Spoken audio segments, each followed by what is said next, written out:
I arrived at work and my boss said, "Security footage shows you here at 2 a.m. destroying company files." I stared at Greg, standing in the doorway of my cubicle. My coffee mug was halfway to my lips. The office hummed around us, keyboards clicking, phones ringing, normal Monday morning chaos. Greg's face was stone. Behind him stood 2 security guards I'd never seen before, and someone from HR whose name I couldn't remember. "That's impossible," I said. "I was home with my wife." Greg didn't blink. "The footage is clear, Nathan. Your access card, your face. 2:17 a.m., you entered the server room and spent 38 minutes inside. When you left, you were carrying a box." My hands went cold. "Greg, I don't know what you saw, but it wasn't me. I haven't been in this building after hours in 3 years." The HR woman stepped forward with a tablet. She turned it toward me. The video was grainy but distinct. A man in a dark jacket swiped a card at the server room door. The timestamp read 02.1723. The man turned slightly toward the camera. My stomach dropped through the floor. It looked exactly like me. The face was mine. The build matched. The walk, that slight favor of my left leg from an old running injury, was there.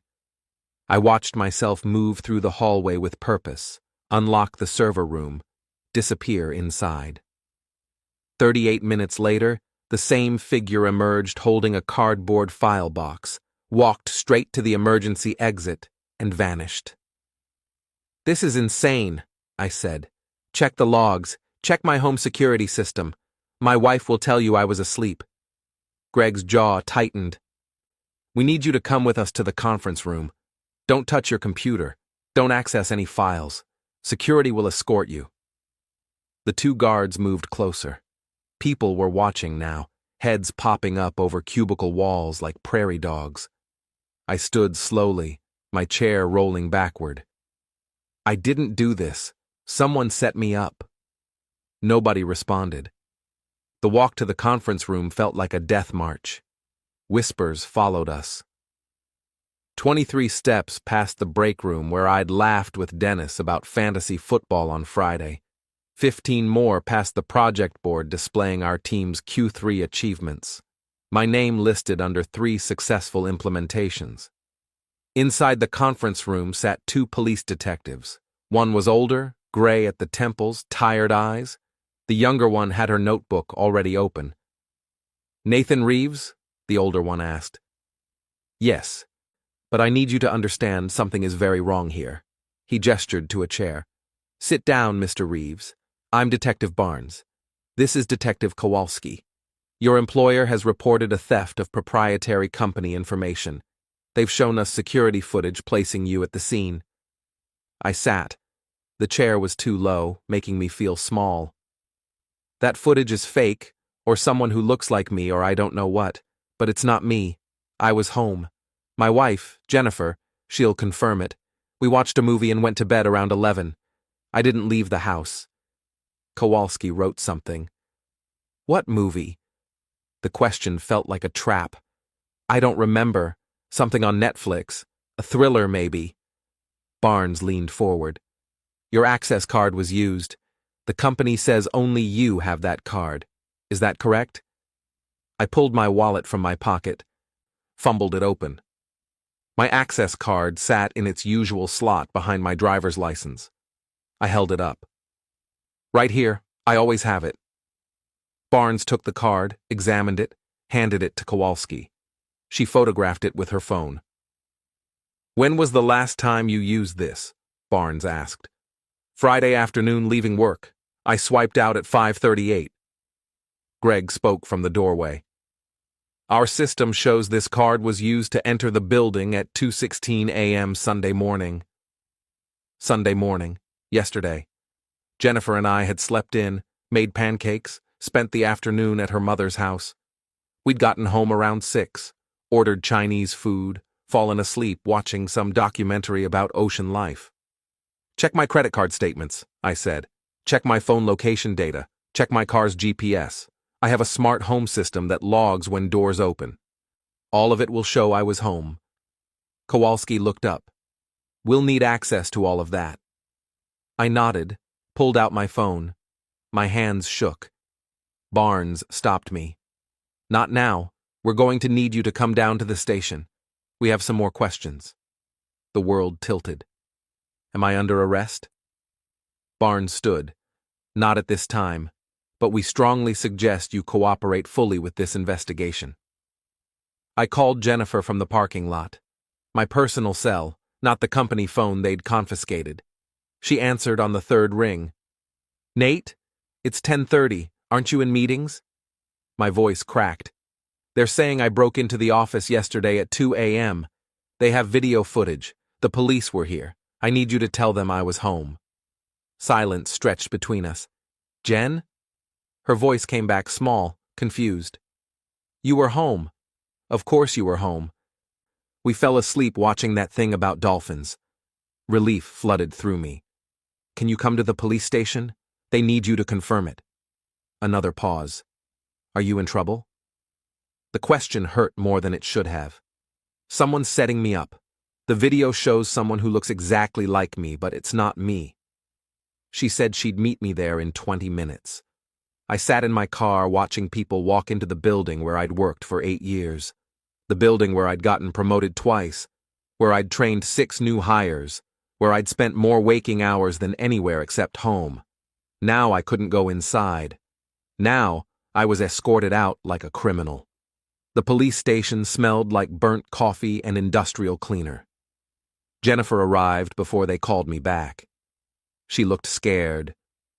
Her makeup from this morning already smudged under her eyes. She'd been crying.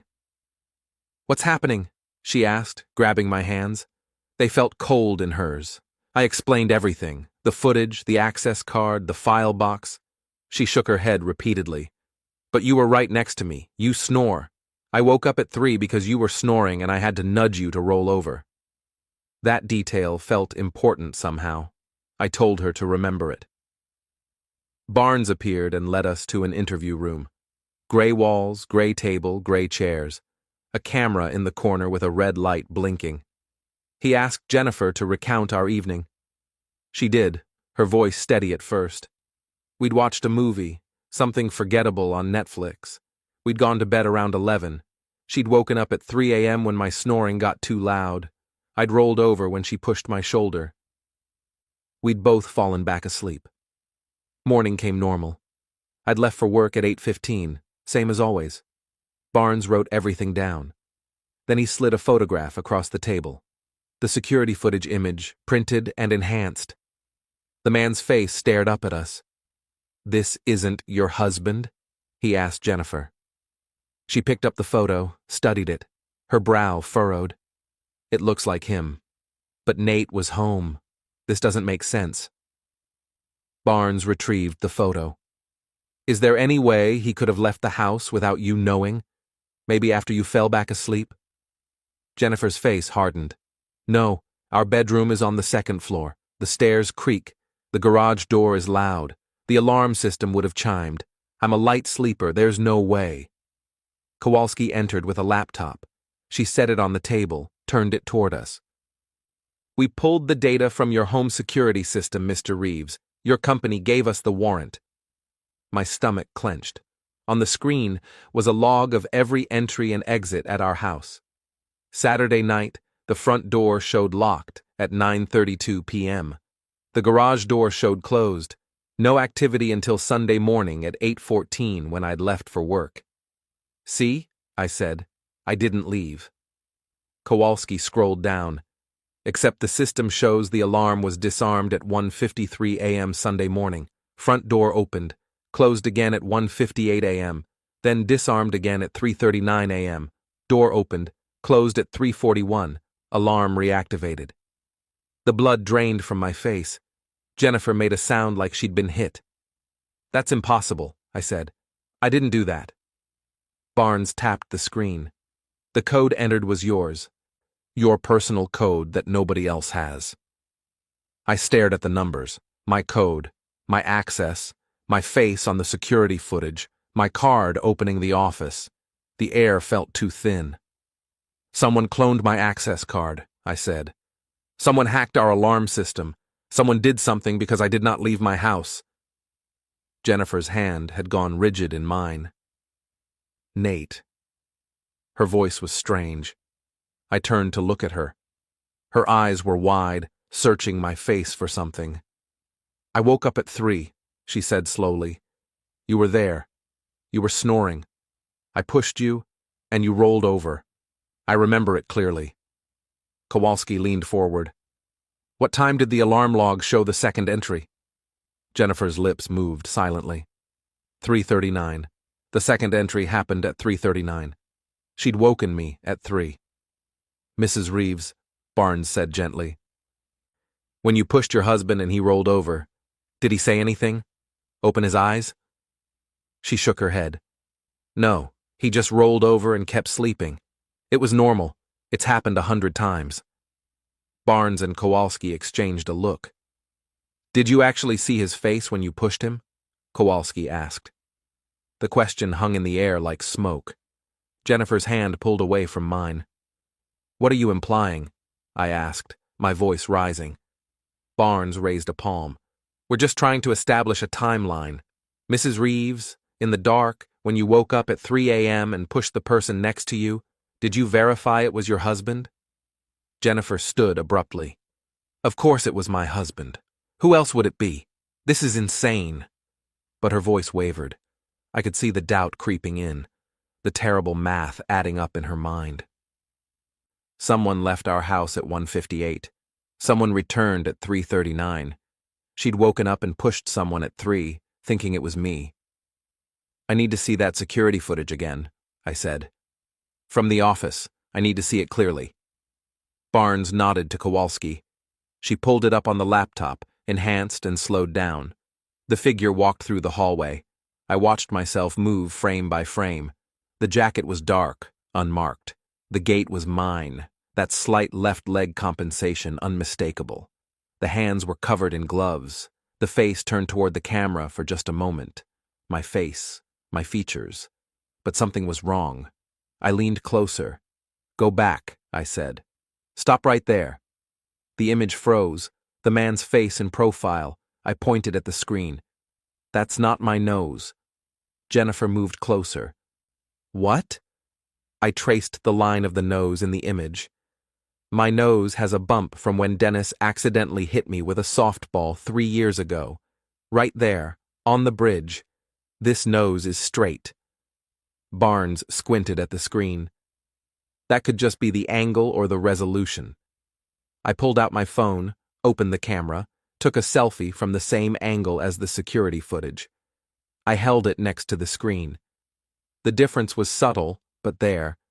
My nose had a slight deviation. The man in the footage didn't. Someone's impersonating me, I said. This is a professional job. They look like me. They have my access credentials. They somehow got my alarm code. Kowalski's fingers flew across her keyboard. Do you have any siblings? Anyone who resembles you closely? I shook my head. I'm an only child. No close relatives that look like me. Barnes pulled out his phone, made a call, spoke in low tones I couldn't hear. Hung up. We're going to need you to stay in town. Don't leave the county. We'll be in touch. That was it.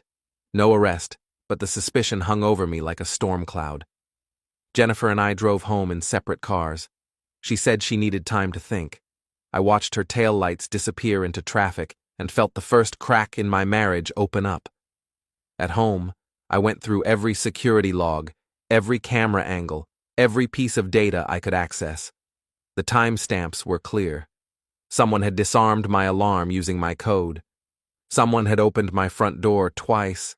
Someone who looked enough like me to pass security cameras had walked into my office and stolen company files. The company suspended me without pay pending investigation. Greg sent the email at 6 p.m., professional language hiding the accusation underneath. I spent that night on the couch. Jennifer couldn't look at me. She stayed upstairs, the bedroom door locked. I understood. How could she be sure? How could anyone be sure? I pulled up everything I could find about identity theft, deepfakes, synthetic media. The technology existed to fake videos, to create realistic masks, to clone access cards. But the alarm code, that was the piece that didn't fit. My code was random, 8 digits I'd chosen myself. Jennifer had her own code. Nobody else knew mine. I'd never written it down, never shared it, never entered it anywhere someone could see. I sat there in the dark, trying to remember every time I'd used that code. Coming home from work, leaving for morning runs, letting the dog out late at night. Always alone, always private, unless someone had installed a camera, unless someone had been watching. I got up, started searching the house, every room, every corner, every shelf, looking for cameras, for bugs, for any sign someone had been inside. 3 hours later, I found it. A tiny camera the size of a thumbtack, installed in the bookshelf facing the alarm panel by the front door. The lens was barely visible, hidden behind the spine of a book I never read. My hand shook as I pulled it free. It was wireless, battery-powered, sophisticated. I set it on the kitchen table, photographed it from every angle, then called Barnes. He didn't answer. I left a voicemail, called Kowalski. Same result. I sent them both emails with the photos. At midnight, alone in my house with my wife locked away from me, I realized whoever did this had been planning it for weeks, maybe months. They'd entered my home, installed surveillance, watched me long enough to learn my patterns. They'd created a replica of my access card. They'd either found someone who looked like me or created a convincing enough disguise. They'd studied my walk, my mannerisms, my routines. But why? What files did they steal? What was worth this level of planning? I logged into my work email on my personal laptop. Access denied. They'd killed my credentials. I tried the company VPN. Locked out. I called Dennis, my cubicle neighbor, my work friend for 6 years. He answered on the 5th ring, his voice thick with sleep. "Nate, it's midnight." I told him everything. The footage, the setup, the camera in my house. He listened without interrupting. When I finished, silence stretched between us. "Dennis?" I said. His voice came back careful, measured. "They're saying you stole the Winston file." The Winston file. My chest constricted. The Winston Corporation contract was our company's biggest account. 3 years of proprietary development data, client strategies, pricing models, $15 million a year in revenue. Losing that file meant losing the contract, possibly losing the company. "I didn't take it," I said. "Someone set me up to take the fall." Dennis cleared his throat. "Greg's been asking questions about you, about your finances, whether you seemed stressed about money." The betrayal stung. "What did you tell him?" Dennis sighed. "The truth, that you're solid. Never mentioned money problems, but Nate, they found something." My pulse hammered. "What?" "There's a cryptocurrency wallet. Transactions showing $30,000 received on Sunday morning at 4 a.m. My legs went weak. I sat heavily on a kitchen chair. "That's not my wallet. I don't even use cryptocurrency." Dennis's voice dropped. "They're saying it is. They have records showing it was set up using your email address, your personal information. The IP address traces back to your home network." Someone had thought of everything. Plant the evidence in the security footage, steal using my credentials, make it look like I'd been paid for corporate espionage, create a digital trail leading right to my door. "Dennis, I need you to believe me. I didn't do this. Someone went to incredible lengths to frame me." Another long pause. "I want to believe you, Nate, but you have to admit, the evidence is pretty damning." He hung up. I sat there holding the dead phone. The camera sat on the table, its tiny lens staring at me like an accusation. At 4 a.m., exhausted and desperate, I started digging into the Winston file myself. What made it worth this? Who would benefit from its theft? Winston Corporation had 3 major competitors: Meridian Tech, Blackstone Solutions, and Vertex Industries. Any of them would pay serious money for our proprietary approach to their manufacturing process. I pulled up news articles about all three companies. Meridian had just lost a major contract last month. Blackstone was facing a hostile takeover. Vertex had announced unexpected quarterly losses. Any of them had motive. I searched for connections between those companies and anyone at my office. Nothing obvious surfaced. Then I started looking at recent hires. In the past 6 months, our company had brought on 12 new employees. I didn't recognize most of them. Different departments, different floors. But one name caught my eye. Allison Wright, hired 8 weeks ago in IT support.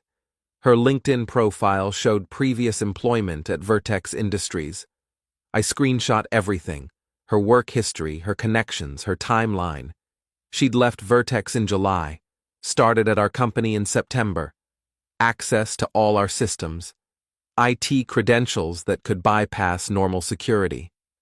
At dawn, I emailed everything to Barnes and Kowalski. Then I drove to the police station and waited in the parking lot until they arrived.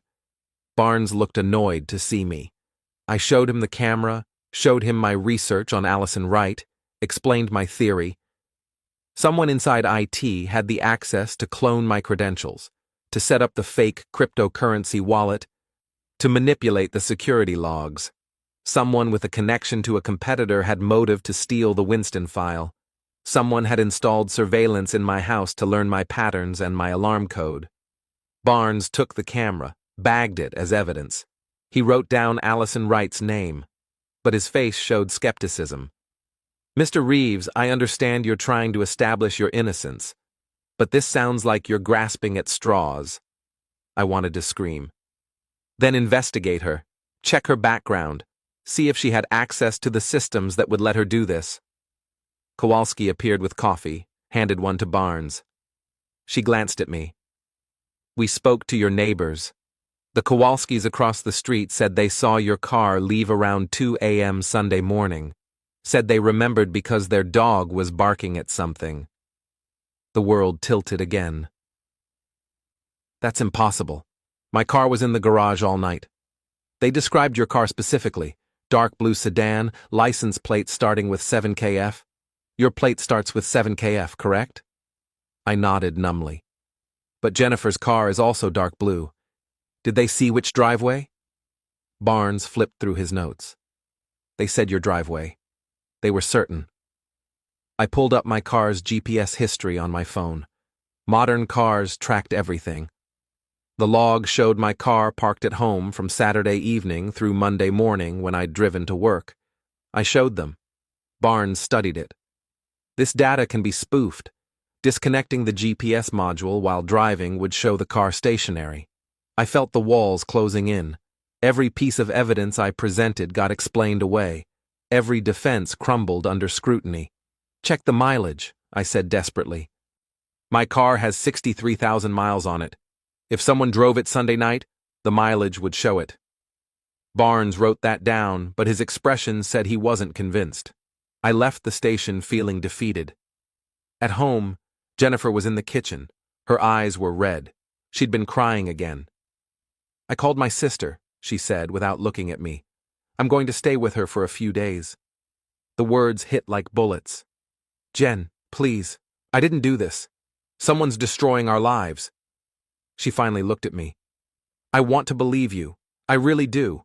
But Nate, the evidence keeps piling up. The security footage, the alarm logs, the money, the neighbors seeing your car. What am I supposed to think?" I had no answer that would satisfy her. She packed a bag and left within the hour. The house felt enormous and empty without her. I stood in the kitchen where I'd found the camera and tried to think like whoever did this. They'd needed time inside my house to install it. Time when neither Jennifer nor I were home.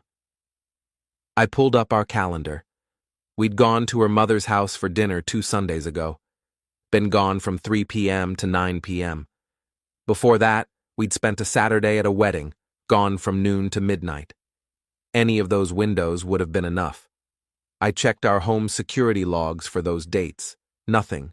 No unauthorized entries, which meant whoever did it had disabled the alarm entered, installed the camera, and left without triggering any logs. IT credentials could do that. Someone with system access could edit the logs, erase their entry, cover their tracks. Allison Wright had that access. I started documenting everything. Built a timeline, a theory, a case. Monday morning, I received an email from a lawyer I'd never heard of. Catherine Shaw, criminal defense attorney. Someone had sent her my case information anonymously. She wanted to meet. I met her at a coffee shop downtown. She was 50-ish, sharp-eyed, with gray hair pulled back in a tight bun. She reviewed everything I'd brought.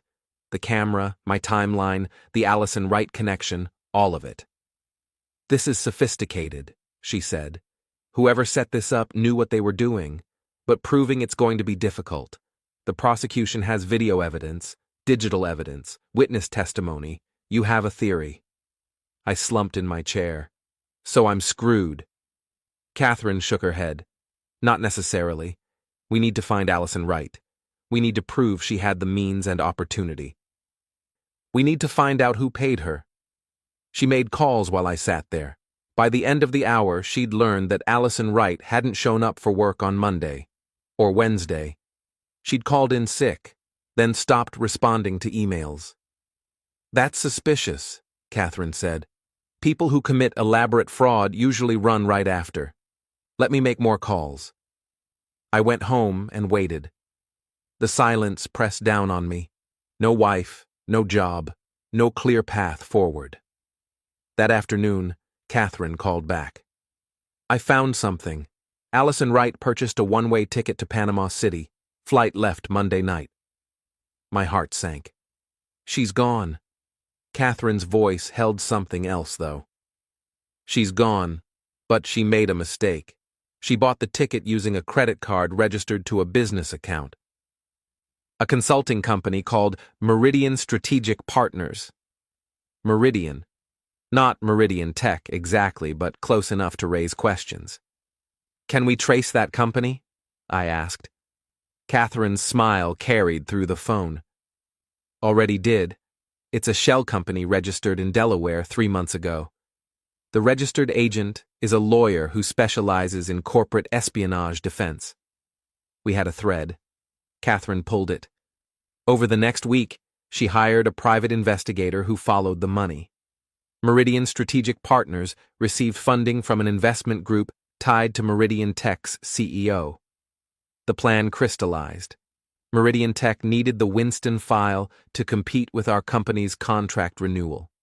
They'd hired Allison Wright to infiltrate our IT department. She'd spent weeks setting up the perfect patsy, someone with access to the files, someone trustworthy enough that their betrayal would be shocking, someone whose life could be destroyed to create a distraction while the real theft happened. Me. The security footage was real, but it wasn't me. It was someone they'd hired, someone who resembled me enough that with poor lighting and careful angles, they could sell the deception. They'd installed the camera to learn my alarm code. They'd cloned my access card. They'd created the cryptocurrency wallet and made it look like I'd been paid off. The genius was in the timing. By the time anyone realized the file was stolen, their plant would be gone and I'd be drowning in evidence pointing at me. But Allison had gotten sloppy. The plane ticket, the obvious shell company, the rushed exit. Catherine took everything to the prosecutor. At first, they dismissed it. The evidence against me was too strong. Then Catherine's investigator found the person who'd posed as me in the security footage. His name was David Kramer, an actor who did corporate training videos. He'd been hired through a temp agency to participate in a security drill. The temp agency was owned by the same shell company. David had no idea he'd been part of a crime. He'd been given clothes that matched mine, told to walk a specific route, paid $500 cash. When investigators showed him the security footage, he identified himself immediately. The prosecutor's case started crumbling. Then forensics came back on the camera I'd found. The device's serial number traced to a bulk purchase, made by Meridian Strategic Partners. The cryptocurrency wallet had been set up using a VPN that routed through servers Allison Wright had accessed during work hours at my company. Our IT department's logs showed she'd cloned my access credentials 2 weeks before the theft. She'd edited the home security logs to make it look like I'd left my house. The neighbors who'd seen my car had actually seen Jennifer's car, driven by someone else. Police found it abandoned at extended parking at the airport with fake plates that matched my registration. Everything unraveled fast once the truth started coming out. The prosecutor dropped all charges against me in mid-November. My company issued a formal apology and offered me my job back with back pay. I declined. The trust was gone. Meridian Tech's CEO resigned when the FBI started investigating. Allison Wright was arrested in Panama and extradited back. She took a plea deal, confirmed everything. The person who'd driven the car, who'd posed during the neighbor's dog barking incident, was her boyfriend. He'd worn a wig and jacket similar to mine. The whole conspiracy involved 8 people total. Most took plea deals. 2 went to trial and were convicted. The Winston file was recovered from a server in the Cayman Islands before Meridian could use it. My company kept their contract.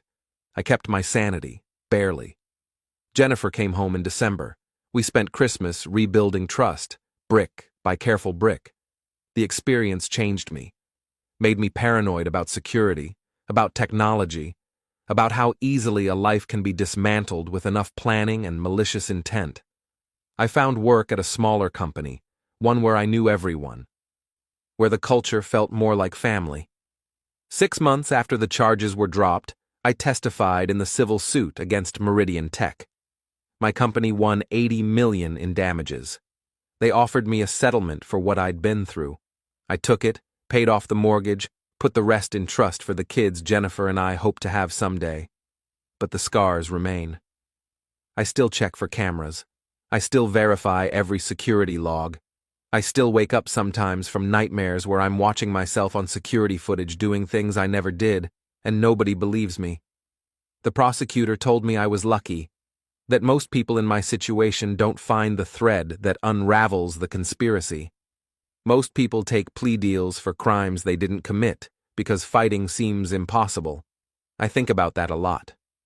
How close I came to losing everything because someone decided my life was acceptable collateral damage in corporate espionage.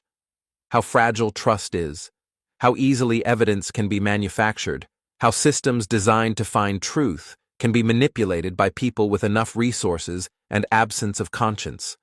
Some days I'm angry. Most days I'm just grateful.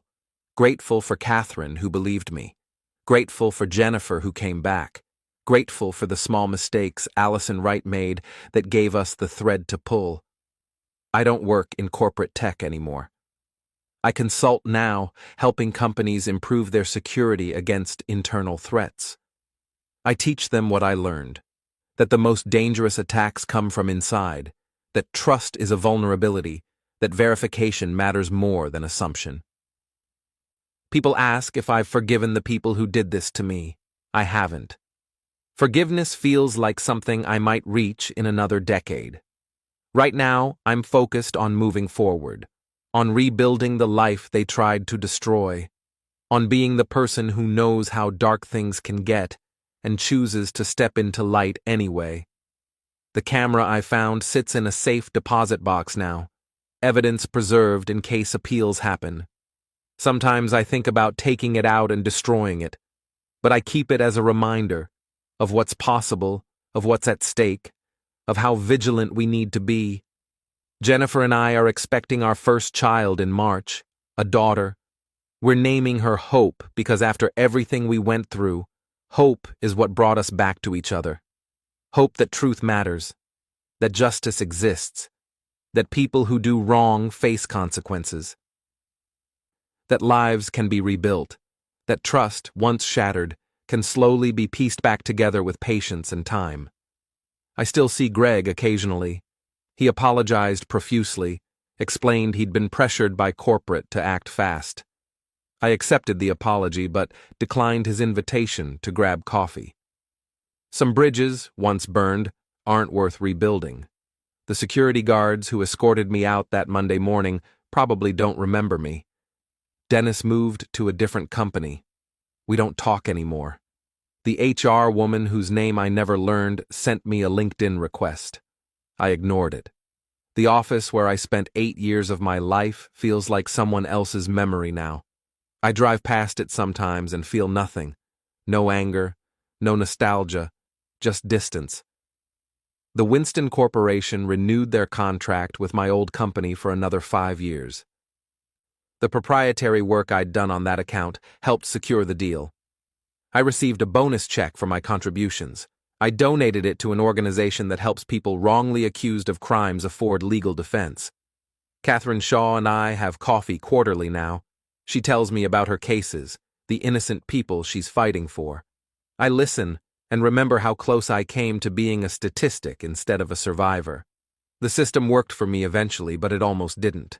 That knowledge sits heavy. Last month, I was asked to speak at a cybersecurity conference about my experience. I stood in front of 300 people and told them what happened. Told them how sophisticated attacks target individuals, not just networks. Told them about the camera, the cloned credentials, the manufactured evidence. Told them how I almost lost everything because someone decided I was expendable. The applause felt strange. I wasn't a hero. I was someone who'd survived something terrible through luck and persistence. But if my story helps one person secure their systems better, helps one company think twice about internal threats, helps one innocent person realize they should fight back against false accusations, then maybe the nightmare had purpose.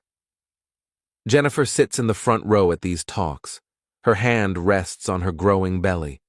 She smiles at me with pride mixed with residual pain. We've been through therapy together, worked through the trauma of those weeks when she wasn't sure if she could trust the man she married. We're stronger now, but different, scarred, but healing. The person who set this in motion, the Meridian Tech executive who authorized the plan, received 3 years in federal prison. It didn't feel like enough. 3 years for trying to destroy multiple lives, for corporate espionage, for conspiracy. But the legal system has limits. Justice is imperfect. I've learned to accept that. What matters is that the truth came out, that the people responsible faced consequences, that my name was cleared, that my life, though altered, continues forward. I think about the man who posed as me sometimes. David Kramer, the actor who thought he was participating in a security drill. We met once after everything settled. He apologized, said he had no idea. I believed him. He was a tool, like I'd been intended to be. We're both just people who got caught in someone else's criminal ambition. He quit acting after that. Said he couldn't trust any job offer anymore. I understood completely. Trust, once broken on that level, doesn't fully heal. It just learns to function despite the cracks. My daughter will grow up in a world where I'm hyper-vigilant about digital security, where I check every camera, every log, every piece of technology in our home, where I verify instead of assume. Maybe that's paranoid. Maybe that's practical. Maybe both. Jennifer says, I need to let some of it go. That living in constant defense mode isn't healthy. She's probably right. But every time I start to relax, I remember that Monday morning. The look on Greg's face, the security footage showing me doing something I never did, the way evidence can be manufactured to destroy someone's entire existence. So, I stay vigilant. I protect what matters. I verify everything. And I hope that the people who tried to destroy me understand they failed. Not just failed to frame me successfully, but failed to break me. I'm still here, still working, still married, still building a life, still standing. They wanted to make me disappear into their crime. Instead, I'm living proof that fighting back matters. That truth, though fragile, can survive against manufactured lies. That justice, though imperfect and slow, sometimes actually comes. The security footage still exists somewhere in evidence archives. My face, but not me. A reminder that what we see isn't always truth. that verification matters, that questions should be asked, that assumptions can be weaponized. I hope I never see it again, but I'm glad it exists. Proof of what happened, proof of what I survived, proof that I'm exactly who I've always been, no matter what any camera tried to claim. If you enjoyed this, you'll definitely want to see the next ones too. So subscribe now and let me know your take in the comments.